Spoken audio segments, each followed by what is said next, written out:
So my name is Dr. Aneal Khan. I'm a pediatrician and a medical geneticist. I work in Calgary, Alberta, Canada. And I've been working now for 20 years or so, and my focus has been on new and innovative therapies, gene therapies, cell transplants, small molecule drugs, those sort of things. My presentation was on a gene therapy trial I did with my colleagues. The name of the trial is FAX. And it was the first gene therapy in the world for Fabry disease, which many people will know is a lysosomal storage disease that affects the heart, can cause strokes and kidney damage and pain. And right now, people get treatment with either getting an injection of a drug or sometimes taking a pill, but they still have to do something all the time. And so our objective was to see if we created a one-time treatment to change or insert a copy of a gene rather into them and get it to make the protein, whether that one-time treatment would be good enough for years to come. We started it in 2016. The first patient was dosed in 2017, and so everybody eventually completed 5 years in the study. So the 5 years has been completed on the last patient. The first patient is now 7 years out, and so we presented the follow-up data at the 5-year endpoint. What we found is it was safe to give. So what we did was we removed stem cells from the patient's blood, and then outside the body put a working copy of the gene into those cells, and then put the cells back into the patient.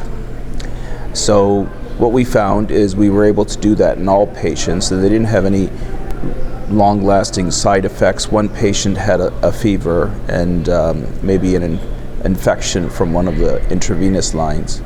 But generally it was safe. Everybody is producing the enzyme that we intended to increase production of, and the gene therapy vector that we gave them is still there.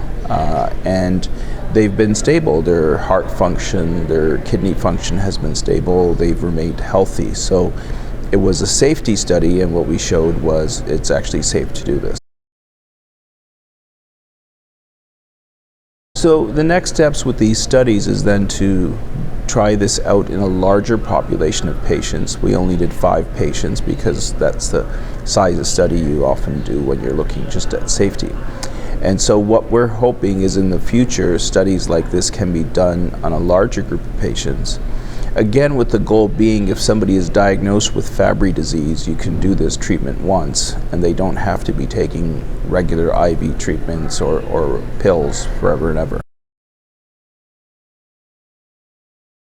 I think for one, it's hard to know this is going on. So even though we're all well connected with social media and support groups, I think for most patients it's still hard to know that a study is actually underway and whether they would be eligible for it and whether there might be some possible reason for them to be in the study. So I think we need to organize a better way to let patients know about this. And always there's the issue of funding. So these studies are expensive to do, and they're typically done by companies that raise those funds from investors. And so that always continues to be a challenge to see if somebody will fund the study. And from the regulatory standpoint, I mean, we were able to conduct the study, so there aren't any rules against doing something like this. And the first 2 are the major things. I think also for patients with rare diseases, there's certainly a need to have something safe and ready to use off the shelf that will help them. But the reality is, before that can happen, many of these will have to go through clinical trials. There is a risk involved to the patient because they're using something that's being tested and studied but is perhaps not proven yet for any of the studies. And it's reasonable for patients to consider those risks and maybe have some reluctancy to be part of those studies. And that's why these type of phase 1 trials are important, is to say we can move forward from understanding the risks, and if a product is safe to use, then move to a larger study. And I think knowing those type of things can help with uptake in the future. Well, certainly that's worth thinking about. If there are treatments out there, why come up with something new? I think most people would agree, though, for many rare diseases, the treatments out there are incomplete and don't fully change around the course of the disease.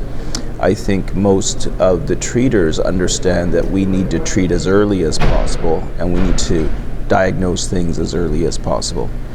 But I wouldn't consider the treatments actually adequate in most cases. So there is a need to come up with something better. I think that's the first thing. The second is existing treatments can still be disruptive to your quality of life. So if you have to take an intravenous infusion and take anywhere from 2 to 4 hours out of your day every 2 weeks, you could be in school, it could be you have a job or something like that. It's hard to do. So I think we should be looking for something better. For me, the ideal situation, and I don't know if this will be achieved in my career, is if somebody is diagnosed with one of these rare diseases and they come in to see me, I can say, well, I have a treatment for that, we'll give it to you, and then you don't need to see me again for anything. Because what I say to people is, I actually don't see healthy people in my clinic. Everybody that comes in to see me has a problem. The healthy people don't need to see me. So that would be the goal we want to achieve, is that you don't need to see your metabolic specialist because all signs of the disease are gone. Although I guess we have some ways to go before we can say that for anything. Well, I want to thank the patients, certainly, that participated in these trials. And I can tell you the ones that did so not actually for themselves. They did it because they understood what the burden of these diseases is on other people, and they did it to advance the art of treating so that other people wouldn't have to suffer.